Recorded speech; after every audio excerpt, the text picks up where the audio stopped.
So may nag-comment nga doon sa isang post po, no. Dito daw sa may sementeryo, yung sitso na yan ay sinasaktan daw yan ng may-ari. Tapos ngayon basang-basa po siya ng ulan. Nilalamig na po siya sa kasi nga panay ulan. Kasi yung na yan, gate na yan ay nakapadlock po yon siya.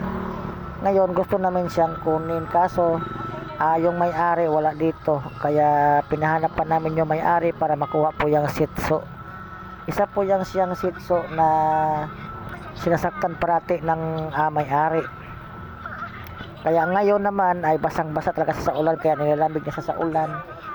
Gusto namin siyang makuha para po madala sa bit, kasi parang may sakit na po yung sitso po, no. Sinasaktan daw yan at saka tinatadyakan. May nakakita po sa kanya na sinasaktan talaga yung aso na yan. Kaya pinuntahan po namin dito sa may loob ng sementeryo. Dito po yan sa Chinese North Cemetery po, no, ang area. Kaya kukunin po namin siya. Pinuntahan pa yung may-ari para po kausapin po namin kung ibigay ba niya yung sitso, kasi nga sinasaktan talaga niya. Ayan, no, kawawang-kawawa yung sitso, basang-basa na siya.